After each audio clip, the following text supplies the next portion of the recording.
से ही हमारे सनातन संस्कृति और भारतीय सभ्यता को टारगेट किया गया है, तो भी उन लोगों ने आज तक कुछ नहीं कर पाया है। तो आज के समय में जो सोए हुए लोग थे वो जाग चुके हैं। हमारा एक ही मकसद है, हिंदू राष्ट्र, बस हिंदू राष्ट्र। आरक्षण जिनको मिलता है, लेकिन अगर देखा जाए तो उनके घरों में हजारों करोड़ रुपए भी निकल रहे हैं, तो उनको आरक्षित न किया जाए, ये आपके चैनल के माध्यम से। भारत माता की वंदे मातरम, जय हिंदू राष्ट्र, जय श्री राम, जय श्री राम। मिस्त्री का काम हो, इलेक्ट्रिक का काम हो, वो टोटल आपका मुस्लिम लोग को हम लोग देते हैं, क्योंकि उन लोग कम रेट में करते हैं। ठीक है, हम लोग हिंदू भाई को नहीं देते हैं कि 1-2 रुपया महंगा के सस्ता देखने की वजह से हम लोग देते हैं। उन लोग घर में एंट्री करके। आज रांची के अशोकनगर रोड नंबर 4 स्थित राष्ट्रीय हिंदू संगठन झारखंड प्रदेश के द्वारा प्रथम साप्ताहिक बैठक आयोजित की गई। इस साप्ताहिक बैठक में सर्वप्रथम मौजूद सभी गणमान्य लोगों के द्वारा प्रतिज्ञा पत्र पढ़कर कार्यक्रम की शुरुआत की गई। तत्पश्चात संगठन विस्तार, सदस्यता अभियान तथा प्रदेश कार्यालय का चयन किया गया। इस कार्यक्रम की अध्यक्षता राष्ट्रीय हिंदू संगठन के झारखंड प्रदेश विस्तारक गोपाल शर्मा भारद्वाज की अध्यक्षता में संपन्न हुई। हम हिंदू जो हैं, हिंदू हमारा धर्म नहीं, हमारा जाति नहीं, हमारा संस्कार है। हिंदू तो बहुत सारे हैं, पर क्या संस्कार को वो जान पा रहे हैं? नहीं जान पा रहे। तो आज उन्हीं लोगों को जगाने का हम लोग प्रयास कर रहे हैं। संस्था में जितने भी हिंदू कष्ट या किसी प्रकार से प्रताड़ित हो रहे हैं, उन लोगों को हम लोग सुरक्षा एवं सुविधा प्रदान करने की दिशा में काम कर रहे हैं। सारे हम लोग हिंदू समाज, जाति, ये वर्ग से उठ करके सिर्फ हम लोग हिंदू समाज एकत्र होने का दिशा में काम कर रहे हैं। आज चाहे जो भी हो, राजपूत समाज हो, भूमिहार समाज हो, किसी भी राजनीतिक दल से हो, भाजपा हो, कांग्रेस हो, आरजेडी हो, हम लोगों का कोई किसी भी राजनीतिक दल से कोई सरोकार नहीं। बस सिर्फ वो हिंदू हैं तो हमारे भाई हैं, चाहे वो बीजेपी के हों, कांग्रेस के हों। तो ये सारे दिशा में हम लोग हर एक हिंदू को एक नदी, एक रेला के रूप में जोड़ना चाह रहे हैं, क्योंकि समाज में आज ये अति आवश्यक है अपने अस्तित्व को बचाने के लिए। क्योंकि अगर यदि आज हम नहीं जुड़े तो भविष्य में 40-50 साल के बाद शायद हम ये भी अब बोल नहीं पाएंगे कि हम हिंदू हैं। हम लोग इतिहास बन के रह जाएंगे। तो हम लोगों को इतिहास नहीं बनना है। हम लोगों को वर्तमान थे, वर्तमान है और वर्तमान में हमेशा रहेंगे। और इसके लिए चाहे हमारी संस्था, हमारे जुड़े सदस्यों को जितना भी परिश्रम करना पड़े, हम लोग उसके लिए सदैव तैयार हैं। किसी भी चुनौती के लिए तैयार है। कोई हमें चाहे तो हटा नहीं पाएगा, डिगा नहीं पाएगा। हमारा एक ही मकसद है, हिंदू राष्ट्र हो और बस हिंदू राष्ट्र। मैं सुनील कुमार सिंह, रांची जिला अध्यक्ष हूँ राष्ट्रीय हिंदू संगठन का। और मैं कई पार्टियों ने मुझे ऑफ़र किया, पर मुझे किसी पार्टी से कोई पद नहीं लेना। मैं अपने धर्म के लिए कार्य करना चाहता हूँ, अपने सनातन धर्म के लिए समर्पित रहना चाहता हूँ। राष्ट्रीय हिंदू संगठन में करीब हम लोग अभी झारखंड प्रदेश के अंदर में 40,000 परिवार हैं। सभी जिलों के अंदर में कमेटियां गठन की गई हैं और जिला से लेके अभी प्रखंड, अनुमंडल, पंचायत स्तर तक अपने संगठन का विस्तार किया जा रहा है।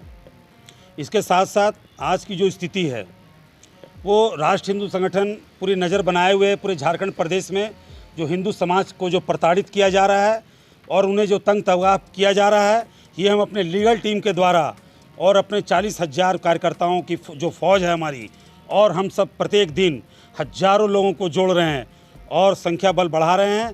प्रत्येक ज़िले में हमारा कार्यालय होगा, प्रांत कार्यालय अगले माह तक यहाँ पर हम लोग शुरू कर देंगे। और उसके बाद एक एक हिंदू परिवार को अगर जो कहीं प्रताड़ित करता है तो उसका हम लोग डट कर मुकाबला करेंगे। और अभी जो अपने संगठन के पूरे राज्य तो नहीं, पूरे देश भर में 80,000 परिवार के लोग जुड़ चुके हैं। माननीय सत्येंद्र दुबे जी हमारे राष्ट्रीय अध्यक्ष हैं, उनके दिशा निर्देश में हम सब कार्य कर रहे हैं। और कहने का अर्थ ये है, कोई भी प्रताड़ित हिंदू के पास हमारी टीम जाएगी, वो लीगल ढंग से भी हम लड़ेंगे और वहाँ पर जमा भी होंगे, विरोध भी करेंगे, प्रदर्शन भी करेंगे, और जहाँ जो जरूरत पड़ेगी उसके लिए राष्ट्रीय हिंदू संगठन तैयार है। गोपाल भारद्वाज नाम हुआ, राष्ट्रीय हिंदू संगठन, प्रदेश विस्तारक, झारखंड प्रदेश। गोपाल जी, हिंदुत्व को और हिंदुओं को जागृत करने के लिए, संगठित करने के लिए और भी संस्थाएं, सामाजिक संस्थाएं जैसे विश्व हिंदू परिषद है, बजरंग दल है, हिंदू जागरण मंच है, तो राष्ट्रीय हिंदू संगठन किस तरह का कार्य कर रही है और किस तरह से कर रही है? देखिए, पूरे भारतवर्ष में बहुत सारे संगठन हैं, हम सब बिल्कुल एक भाई बहन की तरह सारा काम कर रहे हैं। सब लोग अपने अपने स्तर से संगठन में हिंदू समाज, सनातन धर्म के लिए कार्य कर रहे हैं। हम सब में किसी का कोई भी विरोधाभास नहीं है। और अगले महीने अभी कमलेश जी ने जैसा कि बताया, अभी जो हम लोग एक राष्ट्रीय स्तरीय कार्यक्रम करने जा रहे हैं रांची में, उसके अंदर में जितने भी संगठन हैं, हिंदू संगठन, जो हिंदू नेता हैं, सभी लोगों की लिस्ट कमलेश जी तैयार कर रहे हैं। अभिषेक जी को भी जिम्मा दिया गया है, जिला अध्यक्ष महोदय हैं, हम लोग सब लगभग तैयार कर रहे हैं। जितने भी धार्मिक संगठन हैं, सबको एक मंच पर लाकर हम लोग एक बृहद कार्यक्रम आपके रांची के अंदर में करने जा रहे हैं, जिसमें राष्ट्रीय स्तर से लेके प्रदेश स्तर के एक गांव, ग्रामीण क्षेत्र सारे लोग भाग लेंगे। और मुझे लगता है कि करीब ये संख्या बल करीब 25,000 की हो। पूरे भारतवर्ष में अगर हम तुलना करते हैं तो आदि काल से ही हमारे सनातन संस्कृति और भारतीय सभ्यता को टारगेट किया गया है, तो भी उन लोगों ने आज तक कुछ नहीं कर पाया है। तो आज के समय में जो सोए हुए लोग थे वो जाग चुके हैं, अपने धर्म के बारे में, अपने भारतीय संस्कृति के बारे में अच्छी तरह से जानते हैं। उसकी रक्षा कैसे करनी है हिंदुओं को और सनातनी भाइयों को पता है। इसके बारे में मैं विस्तृत नहीं कहूँगा, लेकिन एक बात आप विश्वास करें कि राष्ट्रीय हिंदू संगठन भारतीय संस्कृति और सभ्यता को मजबूत करने के लिए दृढ़ संकल्पित है। और आगे भी जो हमारा कार्यक्रम राष्ट्रीय सम्मेलन होने जा रहा है, इस कार्यक्रम में अविस्मरणीय कार्यक्रम होगा और राष्ट्रीय स्तर, अंतर्राष्ट्रीय स्तर के पदाधिकारीगण और राजनेता, धार्मिक गुरुगण का आगमन भी होने जा रहा है। मेरा सवाल फिर से मैं पूछ रहा हूँ, हिंदू मंदिरों पर जो हमले हो रहे हैं, तोड़फोड़ किए जा रहे हैं या करने का प्रयास किया जा रहा है, तो इन्हें कैसे रोका जाए और इसकी सुरक्षा व्यवस्था को क्या किया जाए, कैसे इसको सुरक्षित करेंगे, कैसे जागृत करेंगे? उसके लिए हमारा एक विधि प्रकोष्ठ हमारा बनाया जा रहा है। किसी की मन में क्या बैठा हुआ है हम नहीं जानते हैं, लेकिन हमारे अपने सनातन संस्कृति को, अपने धार्मिक स्थलों को हमको कैसे मजबूत करना है, सुरक्षित करना है, ये हम जानते हैं। इस कारण से हम लोगों ने एक विधि प्रकोष्ठ हमारा बनाया गया है, जिसमें रांची और झारखंड प्रदेश ही नहीं, भारत के लगभग अच्छे अधिवक्ताओं का उसमें चयन किया जा रहा है, उसमें रखा जा रहा है और कानूनी प्रक्रिया और लोकतांत्रिक तरीके से हम उसकी सुरक्षा करेंगे। और जहाँ बात रहा हमले करने की, हमला वो भी कर सकते हैं तो हमला हम भी कर सकते हैं, लेकिन हम उसमें विश्वास नहीं करते हैं। भारतीय लोकतांत्रिक व्यवस्था पे हम मजबूत आस्था रखते हैं। हम लोग कानूनी प्रक्रिया के तहत ही हम लोग काम करेंगे। धर्म परिवर्तन रोकने के लिए हम लोग का संगठन जो है उस पर अभी हम लोग चर्चा कर रहे हैं और उस पर हम लोग काम भी करेंगे, क्योंकि पहले तो है हर हिंदू को जगाना होगा और हर हिंदू को सबसे बड़ा जो कमजोरी है, जो हम लोग कहीं मान लीजिए एक बगल में रह के, एक दूसरे फ्लैट में रह के एक दूसरे का नाम भी नहीं जानते हैं। पहले तो हम लोग को आपस में मिलना जुलना, एक जगह बैठना होगा, एक जगह मीटिंग हम लोग को प्रॉपरली सप्ताह में एक दिन कम से कम हम लोग जो समाज में जिस कॉलोनी में रह रहे हैं उस कॉलोनी में मिल के हम लोग को बैठ के और क्या विषय है, किस पे चर्चा करना है और क्या आज के डेट में समाज पे जो हमला हो रहा है और जो लव जिहाद जो हो रहा है, हम लोग सबसे बड़ा चीज़ है कि हम लोग कोई भी चीज़ मार्केट में निकलते हैं, कोई भी चीज़ परचेज करते हैं तो ये नहीं देखते हैं, हम लोग सस्ता देखते हैं, ठीक है। और जो भी काम दे रहे हैं हम लोग, वो उसमें देखिए, आप घर में प्लम्बर का काम हो, आपका पुट्टी मिस्त्री का काम हो, इलेक्ट्रिक का काम हो,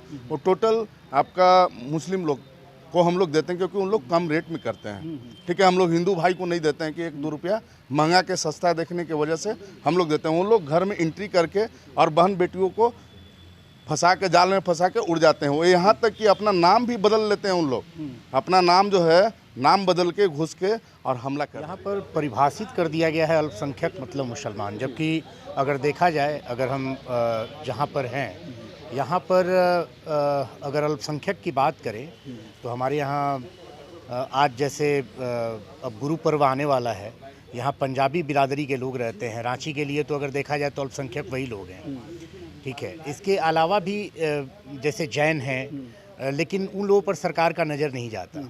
बात आरक्षण की आपने अगर की है तो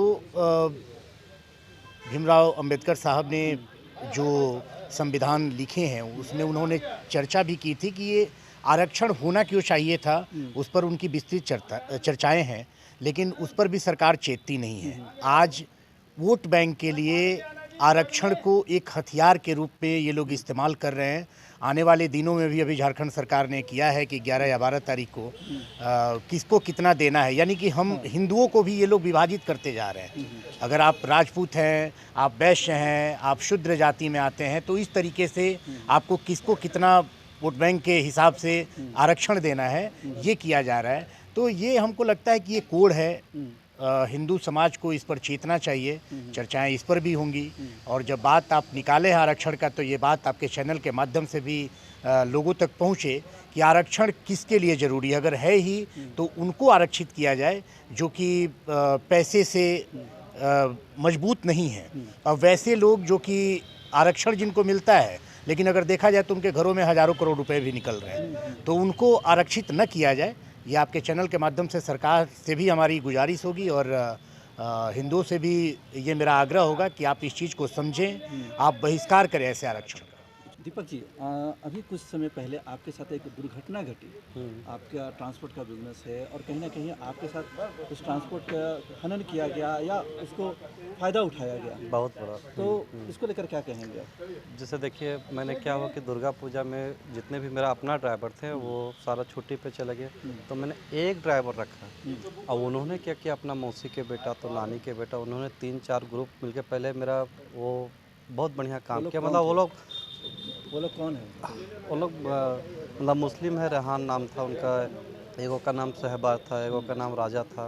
तो वो सब क्या किया कि वो 2-4 दिन ठीक काम किया, उसके बाद से जितनी भी मेरे गाड़ी थे सारा का सारा वो बंधक पे रख दिया, ब्याज पे रख दिया। दिनों से आप यहाँ काम कर रहे थे, गाड़ी चला रहे थे? बस दुर्गा पूजा में जब वो मेरा पुराना ड्राइवर निकल गया, उसके बाद से उन लोग एक एंट्री मारो। हाँ, 15-20 दिन, 1 महीने पहले?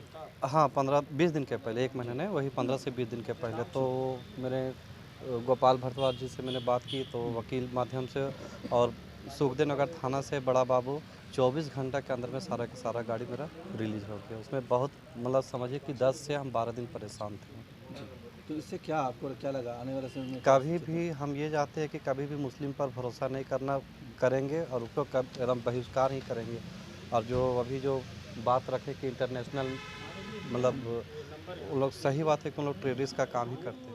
संगठित करना के लिए क्या सोच रहे हैं? क्योंकि युवा अगर संगठित होंगे, एकत्रित होंगे, तो देश एकत्रित हो सकता है। देखिए, हमारे धर्म में सबसे पहला चीज़ तो देखा जाए कि संगठित का बहुत ज़्यादा अभाव है। अभी बचपन से हम लोग जैसा शिक्षा देंगे लोग वैसे ही होंगे। एक कुम्हार जब मिट्टी का बर्तन बनाता है तो सांचा में देखते हैं जिस हिसाब से ढालता है उस हिसाब से ढलता है। आज हमारा बच्चा को संस्कृत का ना ज्ञान दिया जा रहा है। ये शिक्षा का जो अधिकार है शुरू से ही मुगल काल से ही गुलाम बनाते आ जा रहा है, और जिहादियों मानसिकता का शिक्षा दे के भरा जा रहा है। हमारे बच्चों में आज का संस्कार नहीं है। किसी को आज तक अब गायत्री मंत्र भी बोलवाइएगा तो नहीं आएगा। हम लोग चाह रहे हैं कि छोटा से छोटा बच्चों को ये शिक्षा दें, संस्कृत का शिक्षा दें, पुरजोर से उठाएं, धर्म के बारे में बताएं, ताकि आने वाली हमारे पीढ़ी जो है वो हमारे सनातन सांस्कृतिक पीढ़ी को समझे और हमारा धर्म बचा रहे। बस यही उद्देश्य के साथ युवा को पुरजोर से जोड़ रहे हैं और इसमें शिक्षित कर रहे हैं और धर्म के बारे में बता रहे हैं। जैसे कि कुछ राष्ट्रीय हिंदू परिषद से कुछ लोग जुड़े हैं और धीरे धीरे उनका चयनित किया जा रहा है, और सभी लोग मिल के आपस में, अभी तो स्टार्टअप हुआ है गुमला में, तो चाहेंगे कि ज़्यादा से ज़्यादा लोग गुमला में जुड़े और जो राष्ट्रीय हिंदू संगठन का जो मुख्य उद्देश्य है हिंदू राष्ट्र घोषित कराना, वो उद्देश्य पूरा कराएंगे। वहाँ भी एक ऐसा अधिवेशन करवा रहे हैं आप? जी करवाएंगे, अभी तो स्टार्ट हुआ है।